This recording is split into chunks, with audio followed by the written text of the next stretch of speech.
بندہ بطول کی گستاخی برداشت کر لے. نہیں چاہیے ہمیں ایسا اتحاد. اگر تجھے اتنی ہی بطول کی گستاخی کرنے کا شوق ہے، عدالت تو قائم کر.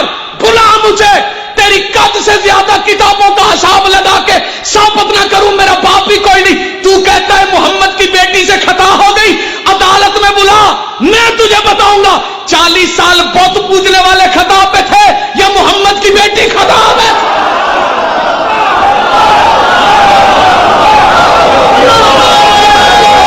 ہاتھ بلند کر کے چرنے سے حیداری.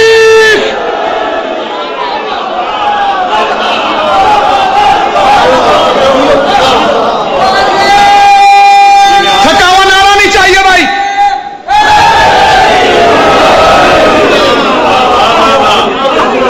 زہرا کے مقابلے میں مولوی جسے تو سچا ثابت کر رہا ہے نا، اس کا باپ بھی کافر تھا. چپ کر گئے ہو جی؟ میں تمہیں پتا کوئی نہیں میں کہدا ذکر کر رہا ہوں. میں او ہی ذکر کر رہا ہوں جنہوں ساری زندگی سورہ بقرہ یاد نہیں ہوئی.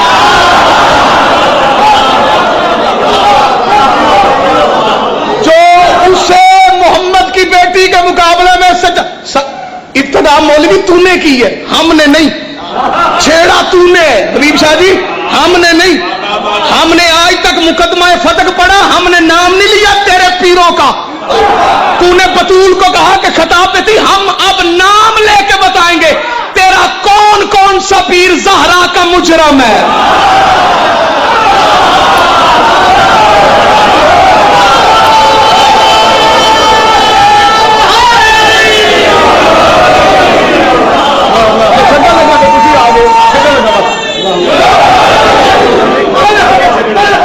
بڑا ڈھلا یا علی آدھے ہو، مولوی اغوا تے نہیں کر گیا کتنے.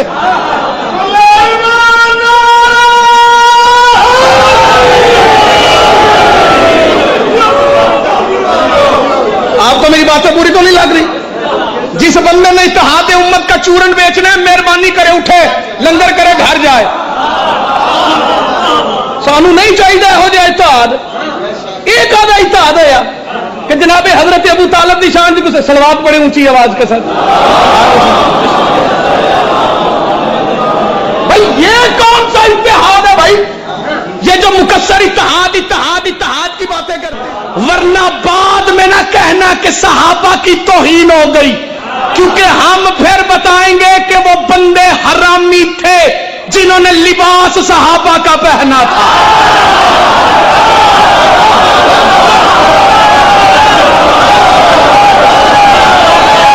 جڑا چپ ہے شالا اتھے ہی مر جائے. حیدری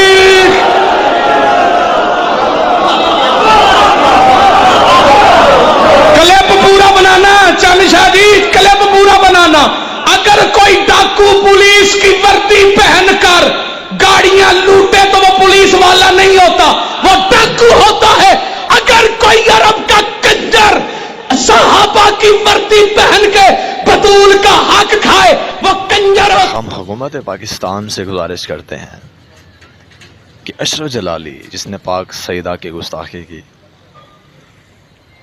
اور اگر یہ بندہ پاک سیدہ کی گستاخی نہ کرتا تو آج یہ اپنے پیروں کی حقیقت جان کر شرمندہ نہ ہوتا. تو ہم حکومت پاکستان سے یہ گزارش کرتے ہیں کہ اس اشرف جلالی ملعون کو جلد از جلد گرفتار کیا جائے، اس سے پہلے کہ شیعہ قوم سڑکوں پہ آ جائے. ہمیں اس بات سے کوئی فرق نہیں پڑتا کہ ہماری جان چلی جائے، ہم قربان ہو جائیں یا یہ قید خانے. یہ بہت معمولی چیزیں ہیں، یہ ہمارے ائمہ کی سنت ہے کہ جب بھی حق کی بات کی جائے تو ایسا ہی ہوتا ہے. جو حق والے ہوتے ہیں ان کو ہی یہ سزائیں دی جاتی ہیں، ان کے لیے ہی ساری مصیبتیں ہوتی ہیں، ان کے لیے یہ کانٹے بچھائے جاتے ہیں. ہمیں ان راہوں پہ چلنا آتا ہے. تو ہم گزارش کرتے ہیں کہ اس اشرف جلالی ملعون گستاخ سیدہ کو جتنا جلدی ہو سکے گرفتار کیا جائے، اس سے پہلے کہ شیعہ قوم سڑکوں پہ آ جائے. جزاک اللہ خیر. شاہ علی مدد.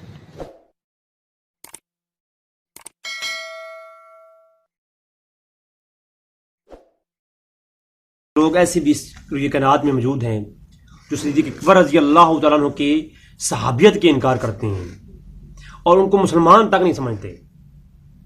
آج اس آیت پر تھوڑی سی گفتگو ہوگی اور اہل تشیع اور اہل سنت دونوں حضرات کے جو رائے ہیں تمام تر تو نہیں پیش کی جائیں گی کیونکہ وقت تھوڑا ہوتا ہے، لیکن میں کوشش کروں گا کہ زیادہ سے زیادہ اس پر آپ کے سامنے پیش کروں. ناظرین، اس پوری آیت کے اوپر جتنا غور کیا جائے نا اتنی شان صدیق اکبر سامنے آتی ہے. اور آپ نے بعض اوقات یہ علماء سے یہ آیت بار بار سٹیجوں پر شان صدیق اکبر سنی ہوگی، لیکن آج ہم کچھ نئی بات کریں گے. شان صدیق اکبر رضی اللہ تعالیٰ عنہما، آپ حیران ہوں گے کہ اس آیت کی ماں میں امام ابو عالیہ اور حسن بصری رضی اللہ تعالیٰ عنہما، آپ نے فرمایا کہ اس آیت کی ماں سے شان صدیق اکبر بالکل سامنے آتی ہے. ثانی حسنین سے مراد صدیق اکبر ہیں اور صدیق اکبر کی صحابیت قرآن کی نص سے ثابت ہے، اور اس پر کسی کا کوئی اختلاف نہیں رہا. یہ بات کیا کہ علماء نے اختلاف شروع کیے ہیں. شان صدیق اکبر پر 15 آیات کریمہ موجود ہیں، اس سے زیادہ بھی ہیں، لیکن 15 کا جو ڈیجٹ ہے اسے کم نہیں کی جا سکتی، وہ واضح ہیں اور شیعہ اور سنت کے ہاں متفق علیہ ہیں یہ. اسی طرح میں اگلی بات کرنا چاہوں گا کہ اسی طرح ناظرین شان صدیق اکبر رضی اللہ عنہ پر تمام آیات کریمہ میں انشاءاللہ ہر ایپیسوڈ میں 1-2 آیات کریمہ پیش کیا کروں گا. سورۃ توبہ جو ہے یہ صلح حدیبیہ کے بعد نازل ہوئی ہے. صلح حدیبیہ یہ 6 ہجری میں ہوئی، اور صلح حدیبیہ کے بعد کچھ لوگوں نے، جب کافروں نے 1.5 سال کے بعد یہ صلح حدیبیہ کا معاہدہ توڑ دیا تو اللہ قرآن نازل ہوا. سورۃ توبہ کی پہلی آیت نازل ہوئی. پہلی آیات میں آپ پڑھ سکتے ہیں، یہ آیت کریمہ ہے براءۃ من اللہ ورسولہ الی الذین عاہدتم من المشرکین. جب سورۃ توبہ کی آیت نازل ہوئی کہ اللہ اور اللہ کا رسول بیزار ہیں ان مشرکین سے جن لوگوں نے صلح حدیبیہ توڑی تھی. جب یہ آیت نازل ہوئی یعنی صلح حدیبیہ توڑنے والوں کے بارے میں قرآن کی یہ آیت نازل ہوئی کہ اللہ اور اس کا رسول ان سے بیزار ہے. اب یہ 6 سن ہجری کا واقعہ ہے جب صلح حدیبیہ ہوئی، اور 7 ہجری اور 7 ہجری کے درمیان میں یعنی 8 ہجری چند سال پہلے ہی جو ہے یہ چند ماہ پہلے یہ توڑ دی گئی صلح حدیبیہ، پھر یہ آیت نازل ہوئی. تو اس کا مطلب ہے سورۃ توبہ کی جو آیات ہیں وہ صلح حدیبیہ کے بعد نازل ہوئی، اور یہ حضور کے زمانہ آخر میں سورۃ توبہ نازل ہوئی ہے. اب سورۃ توبہ کے آخری ہونے میں تو کوئی شک نہیں ہے، اور سورۃ توبہ کے اندر یہ تذکرے موجود ہیں، اور اس کو بعض لوگوں نے یہ کہا کہ جو شان صدیق اکبر اور صحابیت صدیق اکبر کی جو بات ہے یہ حضور کے زمانے میں پہلے کی بات ہے، اور یہ آیت حضور کے زمانے کے پہلے زمانے کو ڈیفائن کرتی ہے. لہذا صدیق اکبر جو ہیں وہ صحابی، ان کو قرآن نے پہلے کہا ہے، بعد میں منافق ہو گئے تھے. تو پہلی بات تو یہ ہے کہ حضور کے زمانے کے آخر میں یہ آیت نازل ہوئی اور یہ منسوخ آیات نہیں ہے. اور اس آیت کو جو منسوخ بتاتے ہیں تو ان کے لیے عرض ہے کہ یہ آیت کتابیں روک کالی کر دیں بھائی، لکھ کر کے. خلافت علی مسئلہ خلافت علی کتاب الولایہ جو شیعہ نے لکھی ہیں اس پر عنوان پر، کتاب الولایہ کے عنوان پر، ان میں 50-100 صفحے صرف اس آیت پر کالے کیے ان لوگوں نے کہ یہ آیت منسوخ ہو چکی ہے. تو بھائی آیت منسوخ کیسے ہوئی کہ یہ سب سے آخری ادوار میں یہ سورہ نازل ہوئی حدیبیہ کے بعد. حدیبیہ والوں کو جب کہ رد میں اس کی قرآن کی اس آیت کی پہلی، اس سورہ کی پہلی آیات نازل ہوئی ہیں، تو لہٰذا اس میں شان صدیق اکبر آئی. اور ثانی حسنین اور ان 2 میں سے دوسرا جو یہ تذکرہ آیا، آگے چل اس کی بات ہوگی، تو وہ جو 2 میں سے دوسرے کا ذکر ہے، تمام شیعہ اور سنی اس پر اتفاق کرتے ہیں کہ وہ اس مراد جو ہے صدیق اکبر رضی اللہ تعالیٰ عنہ کی ذات ہے جو دوسرا حضور کے ساتھ غار میں تھا. اب بعض لوگوں نے بعد میں یہ بھی گھڑا کہ وہ صدیق اکبر نہیں تھے، تو یہ آج کے لوگ یہ گھڑ رہے ہیں. اس سے پہلے شیعہ اور سنی کا اس پر اتفاق رہا ہے. متقدمین میں شیعہ ہوں یا سنی ہوں کوئی ایک بھی ایسا حوالہ پیش نہیں کر سکتا. اچھا اگلی بات، اب ثانی اثنین اذ فی غار، وہ غار میں تھے جب. اب غار کا واقعہ اس کا پس منظر ہے کیا؟ فرمایا اذ یقول لصاحبہ، اور اب جب رسول نے اپنے ساتھی سے کہا، اور جب آپ نے اپنے ساتھی سے کہا، صحابی سے کہا. اچھا، اگر ایسا ہی وہ صحابی رسول جو حضور کے ساتھ تھے وہ اتنی منافق تھے، یا آخر میں اتنا منافق بننا تھا، اور اللہ کی ذات جانتی ہے کہ یہ شخص نے بعد میں منافق ہو جانا ہے، تو اس کو اللہ تبارک تعالیٰ قرآن کریم میں تاریخ بنا کر کیوں پیش کر رہا ہے؟ ایک سوال ہے. اور پھر اللہ نے جب ذکر فرمایا تو اللہ تبارک تعالیٰ کو عام طریقے سے بیان فرما دیتے ہیں. اللہ کم کی ضمیر کے ساتھ فرماتا ہے کہ آپ جب تم نے ان سے کہا، اپنے ساتھ والے سے کہا، یا آپ جب تم دونوں نے آپس میں فیصلہ کیا، تو کسی اور ضمیر جو کہ ایک عام عقل و فہم کے ساتھ موجود ہیں اور اللہ تبارک تعالیٰ نے ان ضمیر کا استعمال فرمایا ہے، تو ان ضمیروں کی بجائے یہاں پر دونوں کو الگ الگ طریقے سے کیوں بیان فرمایا؟ ایک سوال پیدا ہوتا ہے. اور جب آپ نے اس یقول لصاحبہ، اپنے صحابی سے کہا، ایک دو وجودوں کا الگ الگ دین دے کر اللہ تبارک تعالیٰ نے یہ بیان فرمایا. پہلی بات تو یہ. اور اگلی بات لصاحبہ، اپنے ساتھی سے کہا، اپنے صحابی سے کہا. تو ناظرین یہاں پر یہ بات دو ٹوک واضح ہو گئی. قرآن نے صدیق اکبر کو، جو حضور کے ساتھ دوسری شخصیت تھی، اس کو صحابی مانا ہے، اور اللہ نے بھی صحابی مانا ہے.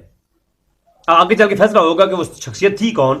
اگر وہ صدیق اکبر ہی تھے تو صدیق اکبر کی صحابیت قرآن کی نص سے ثابت ہے، اور قرآن کی نص کا جو انکار کرے وہ کافر مطلق ہوتا ہے، وہ مطلقاً کافر ہوتا ہے. اس کی کفر میں بھی شک کرے وہ بھی کافر ہو جاتا ہے. اور شان صدیق اکبر میں دیکھیے کہ اللہ نے ایسی انفرادیت کسی صحابی کو حاصل نہیں ہوئی کہ اس طرح انفرادیت کے ساتھ خطاب فرمایا ہو کہ جب نبی آپ نے اپنے صحابی سے کہا، تو قرآن نے صحابی کہا صدیق اکبر کو، حضور نے صحابی صدیق اکبر کو مانا ہے، اور اللہ نے مانا ہے تو یہ آیت نازل فرمائی ہے. تو یہ بات. اور پھر اگلی بات، اللہ تبارک تعالیٰ صدیق اکبر کے غمزدہ ہونے سے فوراً اس پہ ایکشن لیتا ہے. اللہ تبارک تعالیٰ کی ذات، اللہ کی ذات یہ برداشت نہ کر سکی کہ صدیق اکبر پریشان ہو، اور اللہ نے اعلان فرمایا اسی آگے دیکھیے، لا تحزن ان اللہ معنا. اے محبوب آپ فرمائیے اپنے ساتھی سے، لا تحزن، پریشان نہ ہو، گھبرائے نہیں، ڈرے نہیں، غمزدہ نہ ہو. ان اللہ معنا، اللہ تمہارے ساتھ ہے، اللہ ہمارے ساتھ ہے. محبوب آپ فرما دیجئے. تو اللہ ہمارے ساتھ ہے. اللہ صرف محمد عربی صلی اللہ علیہ وسلم کے ساتھ نہیں ہے، یا صرف ایک شخصیت کے ساتھ نہیں، معنا، ہمارے ساتھ ہے. تو معلوم ہوا کہ صدیق اکبر کے ساتھ بھی اللہ تھا. اگر صدیق اکبر اس قابل نہیں تھے تو اللہ تبارک تعالیٰ کا یہ بیان فرمانا اور حضور کا یہ کہنا کہ ابو بکر پریشان نہ ہو، ان اللہ، بے شک نہیں کرنا اس میں، معنا، اللہ ہمارے ساتھ ہے.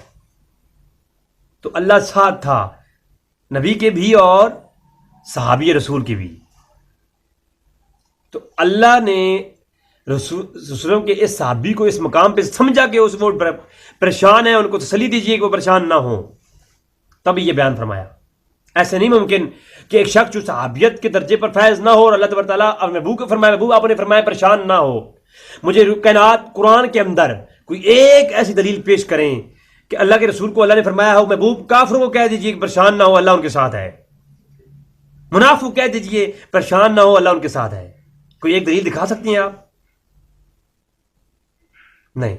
اور پھر معنا، ہمارے ساتھ. تو حضور نے یہ لفظ معنا کے اندر، اب میں اس گفتگو میں نہیں جا رہا، ثانی اثنین، ثانی مضاف اور اثنین مضاف علیہ، جب اس کے اوپر گفتگو میں کروں تو پھر وہ الگ ایک موضوع بنے گا. اور پھر دو میں سے دوسرا، اس پہ جب گفتگو ہو تو پھر وہ دو میں سے، وہ جو دو ہیں، اللہ، رسول اللہ صلی اللہ علیہ وسلم کی ذات اور صدیق کی ذات، ان میں سے دوسرا، وہ دوسرا کون ہے؟ اللہ کی، رسول اللہ علیہ وسلم کی ذات ہے یا صدیق اکبر کی ذات ہے؟ ایک سوال پیدا ہوتا ہے. وہ دو میں سے دوسرا، دو میں سے دوسرا، ایک پہلا ہوگا ایک دوسرا ہوگا. اب وہ ثانی اثنین، ثانی کون ہے اور اس کے ساتھ دوسرا کون ہے، پہلا کون ہے؟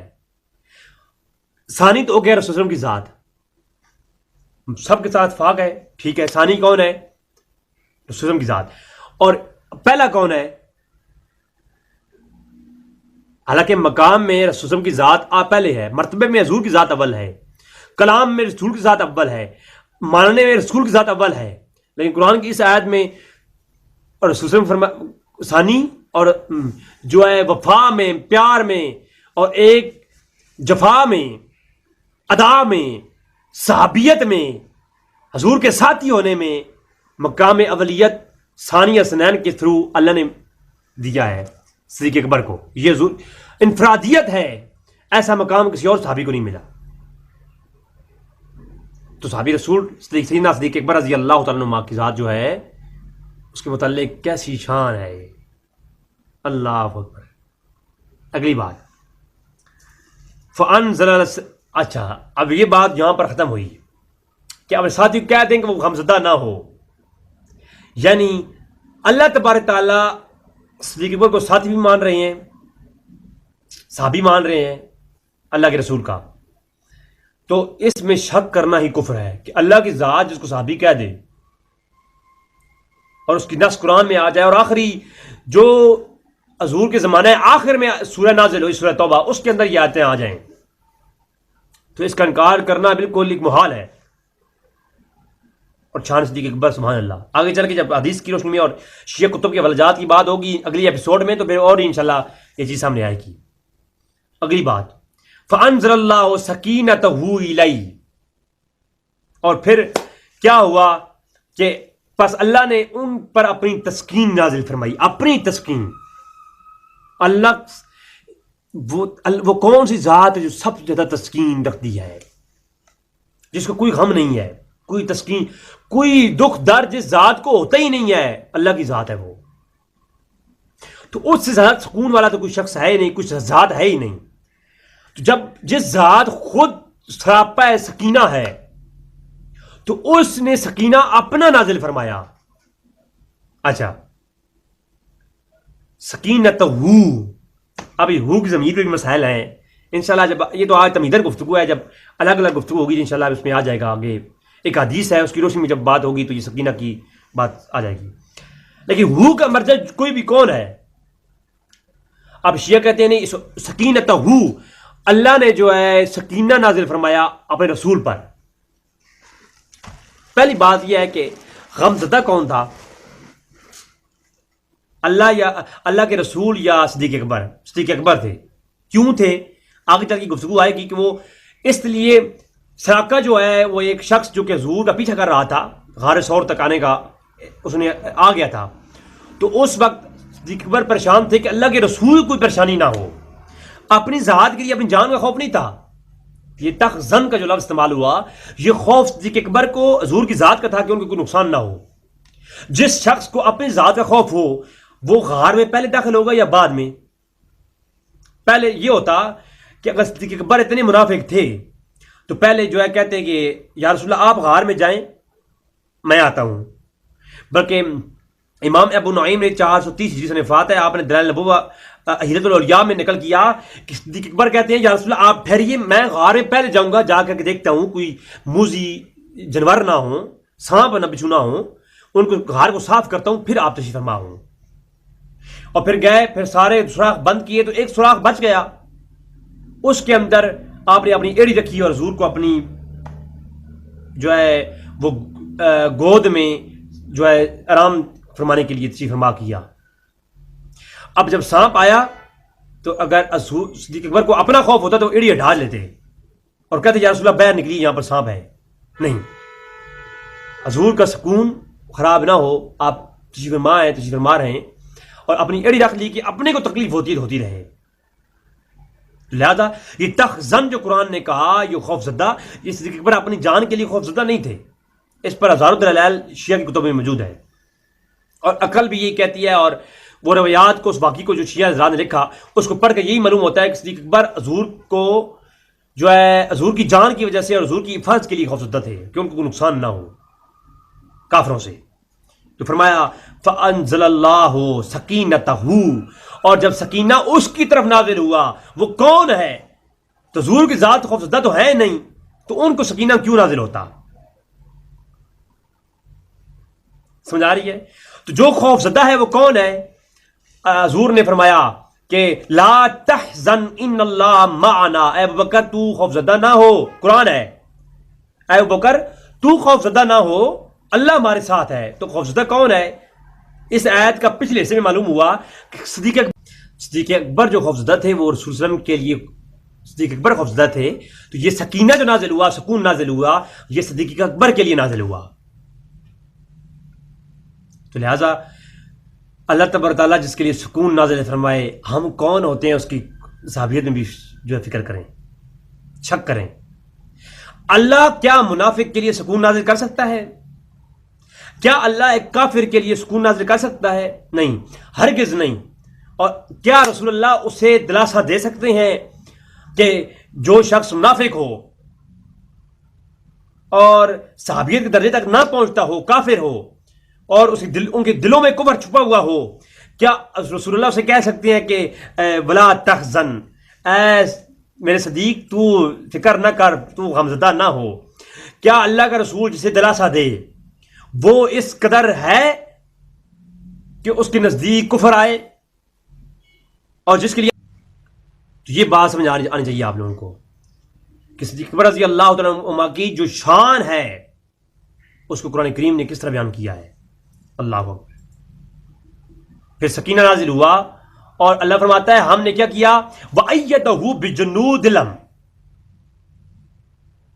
کہ ہم نے بِجُنُودٍ ایک لشکر کے ذریعے، وَأَيَّدَهُمْ بِجُنُودٍ لَمْ تَرَوْهَا، اور اللہ نے انہیں لشکروں کے ذریعے قوت بخشی۔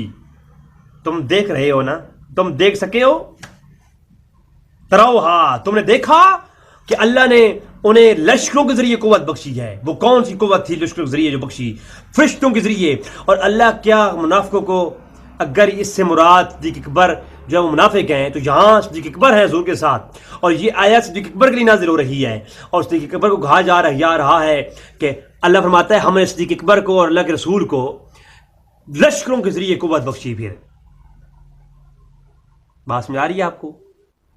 تو یہاں پر صدیق اکبر کی شان کیسے؟ حضور کے ساتھ اگر کسی کا تذکرہ نظر آتا ہے تو وہ کس کا نظر آ رہا ہے؟ سیدنا صدیق اکبر رضی اللہ تعالیٰ عنہ کا۔ تو ناظرین، یہ امتیازی شان ہے صدیق اکبر کی، ایسا اور کسی کو یہ جتنے بھی اور صحابہ کرام ہیں، یہ بات یاد رکھیں، اور جتنے بھی اور صحابہ کرام ہیں، اگر ان کو کوئی آج کل مسلمان نہیں مانتا، منافق کہتا ہے، تو یہ مسئلہ مختلف ہی ہے۔ جو لوگ آج بھی صدیق اکبر کو اور بعض صحابہ کرام کو مسلمان نہیں سمجھتے، لیکن ان کو کچھ لوگ کہتے ہیں کہ صحابہ کرام کو کافر کہنے والا کافر ہو جاتا ہے، اور بعض کہتے ہیں صحابہ کرام کو جو کافر کہے وہ کافر نہیں ہوتا۔ یہ دو مسئلہ مختلف ہی ہے، دو گروہ ہیں، دونوں حق پہ ہو سکتے ہیں، دونوں کا مسئلہ ٹھیک ہو سکتا ہے، لیکن یاد رکھیں جس صحابی رسول کی صحابیت نص سے ثابت ہو جائے، قرآن سے ثابت ہو جائے، اس کا جو انکار کرے وہ کافر ہوتا ہے۔ لہٰذا باقی صحابہ کو کافر کہے تو وہ کافر ہے یا نہیں، اس میں تو شک کیا جا سکتا ہے۔ جو صدیق اکبر کی صحابیت کا انکار کرے وہ پکا ڈھکا کافر ہے، اس میں شک بھی نہیں کیا جا سکتا، اس میں شک نہیں کیا جا سکتا۔ قرآن کہہ رہا ہے ثانی اثنین، اور صاحب اے اللہ کے رسول تیرے ساتھ جو دوسرا تھا، جب آپ نے اس سے کہا وہ دوسرا کون ہے؟ شیعہ کی 50 تفاسیر معتبر یہ کہتی ہیں کہ وہ صدیق اکبر ہیں۔ سنی حضرات کے ہاں جو ہے وہ اتفاق ہے کہ وہ کون ہے؟ سیدنا صدیق اکبر ہیں۔ اس پر اجماع ہے کہ اس رات سیدنا علی رضی اللہ تعالیٰ عنہما کو بستر پر سلا کر کے غار کی طرف سفر کرنے والے شخصیات میں سے دو شخصیات تھیں، ایک سیدنا صدیق اکبر ہیں اور ایک رسول اللہ کی ذات ہے۔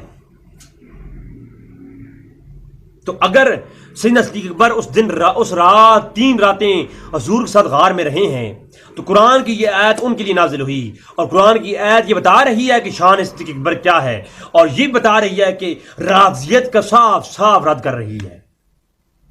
اور جو بھی کوئی شک کرتا ہے شان صدیق اکبر کی صحابیت کا، میں 2 ٹوک کہہ رہا ہوں، اس کی کفر میں بھی شک نہ کریں۔ جو بندہ صدیق اکبر کی صحابیت کا اندر انکار کرے وہ کافر ہے، اور جو اس کے کفر میں شک کرے وہ بھی کافر ہے۔ یہ رضی کہہ رہا ہے. جتنے دلائل چاہیے اور جو سے بات کرنا چاہتا ہو ہم حاضر ہیں. جو سیدنا صدیق اکبر کی صحابیت کا انکار کرے وہ بھی کافر، اور جو آج کل کے نیم رافضی جو لوگ سیدنا صدیق اکبر کو کافر کہتے ہیں ان کی کفر میں جو شک کرے وہ بھی کافر ہے. بات سمجھ آئیے؟ یہ دو ٹوک ہے. کیوں قرآن کہہ رہا ہے اللہ اکبر ثانیہ اثنین، اور محبوب جب آپ نے اپنے ثانی سے کہا، آئے ہائے ہائے، بات سمجھ نہیں آئی؟ قرآن کیا کہتا ہے؟ ان لفظوں پہ غور کریں. اگر اے نبی جب آپ نے اپنے جیسے ثانی سے کہا، اپنے ثانی سے کہا، اللہ اکبر، کہ کیا کہا؟ اذ یقول لصاحبہ، محبوب جب آپ نے اپنے صحابی سے کہا، وہ دو میں سے دوسرے جو آپس میں کلام کر رہے تھے، وہ جو آپ کا ثانی تھا وہ صحابی، اذ یقول لصاحبہ، آپ نے صحابی سے جب آپ نے کہا، اے سنیا کیا کہا؟ فرمایا لا تحزن، اے صدیق گھبرانا نہیں ہے، پریشان نہیں ہونا، ان اللہ معنا، اللہ تیرے ساتھ بھی ہے، اللہ میرے ساتھ بھی ہے. اور اللہ جس کے ساتھ ہو اس کی صحابیت میں شک نہیں کیا جا سکتا، کیونکہ اللہ تو اللہ کے رسول کے پردہ فرمانے کے بعد کے معاملات بھی جانتا تھا. سیدنا صدیق اکبر کی خلافت کے معاملات بھی اللہ جانتا ہے. اللہ تو علم غیب رکھتا ہے. تو وہ شخص، وہ ذات جو علم غیب رکھتی ہے، وہ ایسے شخص کو کبھی حضور کا صحابی نہیں کہے گی کہ جو بعد میں جا کے پھر جائے. اور سے یہ اللہ دلاسا دے، یہ زبان اللہ کی ہے، کلام اللہ کا ہے، زبان رسول اللہ کی ہے. اللہ فرما رہا ہے کہ محبوب تو کہے کہ اللہ فرماتا ہے لا تحزن، اے صدیق پریشان نہ ہو. اب کیونکہ وہ خالق ہے، یہ مخلوق ہے، اور نبی کے بغیر اللہ کلام کر نہیں سکتا، لہٰذا اللہ اگر ڈائریکٹ کلام کر سکتا تو یہ میرا وجدان کہتا ہے، اللہ صدیق اکبر کو کہتا لا تحزن، اے میرے ابو بکر تو پریشان نہ ہو. لہذا ڈائریکٹ کلام تو نہیں کر سکتا اللہ، کیونکہ صدیق اکبر غیر نبی ہیں اور اللہ کلام کرتا ہے نبی سے. لہذا اللہ نے نبی سے فرمایا کہ اے نبی تو کہہ دے لا تحزن، اللہ کہتا ہے پریشان نہ ہو، ان اللہ معنا، بے شک اللہ تمہارے ساتھ ہے. تو جو اللہ جس کو دلاسا دے اور اللہ جس کی فکر کرے کہ وہ پریشان نہ ہو، تو وہ شخص یقیناً صحابی رسول ہے، اور اس کی صحابیت میں کا انکار کرنا کفر ہے. اور جو ایسی شخص کو کافر کہے وہ بھی کافر، اور جو کافر کہہ رہا ہے اس کے کفر میں جو شک کرے وہ بھی کافر. جی ہاں، اور پھر اللہ نے اس کے لیے فانزل اللہ سکینتہ الیہ، اور اس کے لیے اللہ نے سکینہ نازل فرمایا. اور صدیق اکبر کے لیے اللہ نے سکینہ نازل فرمایا. اگر کوئی یہ کہے کہ ہو کی ضمیر رسول اللہ کی طرف مرجع ہے، اس کا یہ جو مرجع ہے اس کا راجع رسول اللہ کی ذات ہے، تو لہذا اگر اس ہو کی ضمیر راجع ہے رسول اللہ صلی اللہ علیہ وسلم کی طرف، تو اس کا مرجع رسول اللہ کی ذات ہے. تو معلوم ہو گیا کہ اگر رسول پر بھی یہ نازل ہوا ہے سکینہ، تو یہ ہوا تو صدیق اکبر کے لیے ہے. وسیلہ ذات مصطفیٰ بنی سکینہ جو نازل ہوا وہ صدیق اکبر کے لیے نازل ہوا ہے. جی ہاں، اور پھر وَأَيَّدَهُ، اللہ نے قوت بخشی انہیں، وَأَيَّدَهُ بِجُنُودٍ لَمْ، اور اللہ نے ایک لشکروں کے ذریعے، فرشتوں کے ذریعے ان کو جو ہے نا قوت بخشی. کیا اللہ اپنی قوت بخشتا ہے منافق کے لیے یا ایمان والوں کے لیے؟ تو گویا صدیق اکبر جو ہے وہ ایمان والے ہیں، تو ان کے لیے اللہ نے ان کو قوت بخشی لشکروں کے ذریعے. ناظرین، یہاں تک یہ گفتگو کا آپ کو پس منظر سمجھ آیا. اب چلتے ہیں ایک خاص نقطے کی طرف. اب یہاں پر ایک خاص جو پوائنٹ آتا ہے وہ یہ آتا ہے کہ اللہ تبارک تعالیٰ نے جب یہ فرمایا کہ اللہ تم دونوں کے ساتھ ہے، اللہ نے قرآن کریم میں جب یہ ایسی سی آیت کے اندر کہا کہ اب اس آیت کریمہ کے اندر آپ دیکھیں، یہاں پر ایک خاص نقطہ پیش کرنا چاہتا ہوں میں. اب اس آیت میں فرمایا کہ لا تحزن ان اللہ معنا. معنا نحن کے لفظ جو استعمال ہوتے ہیں، نحن انا نحن کے لفظ استعمال ہوتے ہیں اپنے لیے جمع کے صیغے کے ساتھ، جو استعمال ہوتے ہیں جمع کے صیغے کے ساتھ. اب اللہ تبارک تعالیٰ نے جب فرمایا کہ اے موسیٰ اور ہارون اللہ تمہارے ساتھ ہے، تو اللہ نے اعلان فرمایا اننی معکما، کما کی ضمیر استعمال کی کہ تم دونوں کے ساتھ ہے. دونوں کا فرق، ہارون اور موسیٰ علیہ السلام کو دونوں کا فرق بیان نہیں فرمایا. اس صیغہ یہ بھی جمع کا ہے، صیغہ جو حضور صلی اللہ علیہ وسلم کے لیے معنا استعمال ہوا وہ بھی جمع کا ہے. اب دونوں سیگے ایک ہیں، وجود بھی دو ذاتوں کا ہے، لیکن جب ہارون اور موسیٰ علیہ السلام کو اللہ نے خطاب کیا تو ضمیر جمع کی استعمال کی، کما کما کم، یعنی کما کا لفظ استعمال کیا، اور دونوں وجودوں کو سامنے ظاہر نہیں کیا، یعنی ہیں تو ہستیت دو ہیں لیکن دونوں کو الگ الگ ان کا ظاہر ہونا سامنے نہیں کیا. لیکن جب جہاں بات آئی تو اللہ نے قانون ہی بدل دیا. اللہ نے فرمایا اے میرے پیارے محبوب آپ اعلان فرما دیں ولا تحزن ان اللہ معنا، اللہ تم دونوں کے ساتھ ہے. تو آپ محبوب آپ فرما دیجئے کہ اللہ ہم دونوں کے ساتھ ہے، ہمارے ساتھ ہے. تو اب معلوم ہوا کہ اللہ ابو بکر کے ساتھ بھی تھا، اللہ حضور کے ساتھ بھی تھے. اب اگر صرف یہ سیگا وہ کما والا آ جاتا تو یہ کہہ دیتے جی یہ تو حضور کے لیے صرف آیا ہے اور اللہ تمہارے ساتھ ہے کہ معنی میں کر لیتے.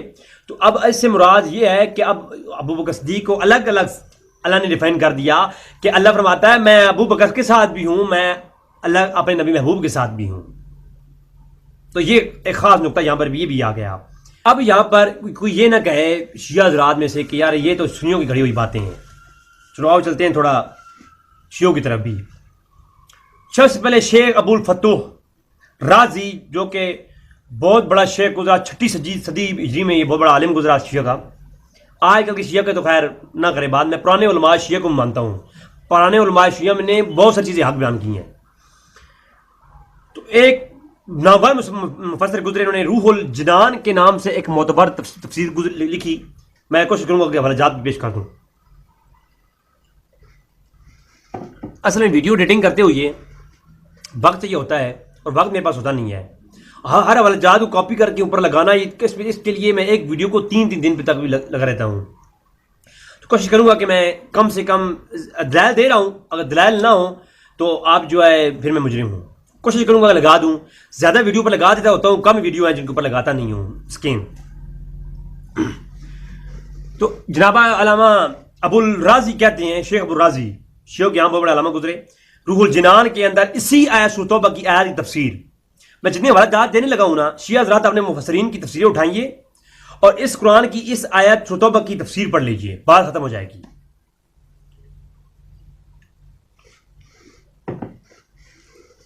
کہتے ہیں کہ جی اس تفسیر کی حاشی تحریر کیے مرزا شیرانی نے، تہران سے چھپی ہوئی تفسیر ہے. کہتے ہیں وہ خلاف نیست کا آن دو کس کہ در غار بنو دم رسول بودے و ابو بکر، رسول علیہ السلام بود ابو بکر کہ وہ غار کے اندر حضور کے ساتھ، اس میں کوئی شک نہیں، ایک ابو بکر تھے اور ایک رسول کی ذات تھی. اور آگے کہتے ہیں ایشاں ہر دو در غار بوند می گفت صاحب شے و را یعنی بکر صاحب و رفیق استرین جنا، اور جو رنج آیا پریشانی آئی. کہتے ہیں کہ یقول لصاحبہ سے مراد صرف اور صرف ابو بکر صدیق ہیں، کیونکہ وہی اس سفر میں حضور کے صاحب رفیق تھے اور آقا نے ان سے خطاب فرمایا ابو بکر پریشان نہ ہو. اور ابو بکر 3 روز تک تنہا حضور کے ساتھ غار ثور میں رہے.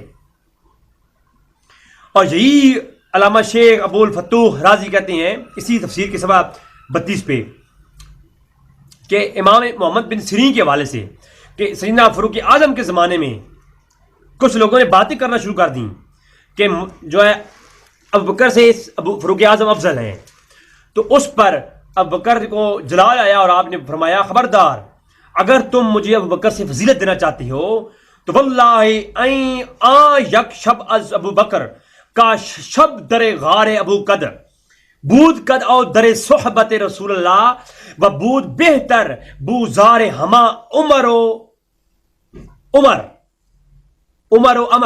فرمایا ابو بکر صدیق کہتے ہیں کے بارے میں عمر فاروق نے، شیعہ ذاکر لکھتا ہے اپنی کتاب کے اندر، مفسر لکھتا ہے کہ لوگوں نے فضیلت دینا شروع کر دی ابو بکر پر عمر فاروق کو. تو عمر فاروق نے کہا کہ وہ رات جو غار کے اندر ابو بکر صدیق نے گزاری ہے حضور اکرم صلی اللہ علیہ وسلم کے ساتھ، وہ رات ایک طرف اور عمر فاروق کی ساری زندگی کی باتیں ایک طرف، تو وہ ایک رات بھی افضل ہے مجھ سے. تو یہ بات آپ کے سامنے میں نے پیش کر دی. اگلی بات،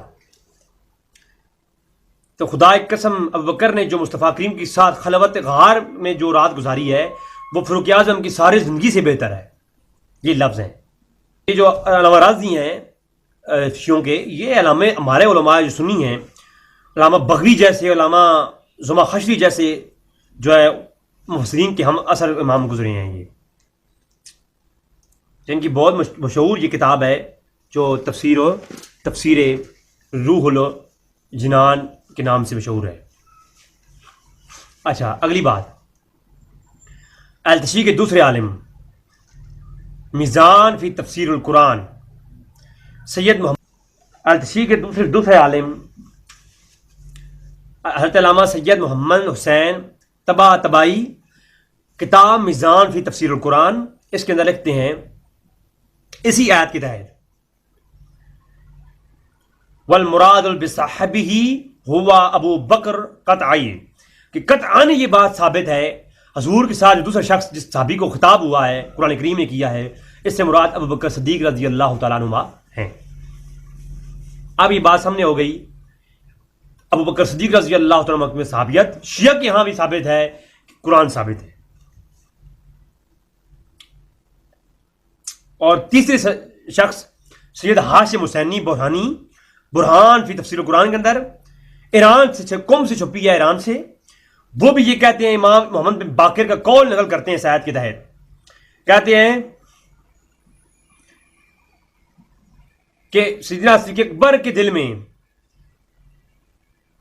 جو ہے خوف پیدا ہوا، جو سازشیں کر رہے تھے لوگ حضور کے خلاف، تو اس پر ابو بکر صدیق پریشان ہوئے، تو اللہ نے قرآن نازل فرمایا کہ اے محبوب اپنے ساتھیوں کو کہیے، اپنے صحابی کو کہیے کہ وہ پریشان نہ ہوں.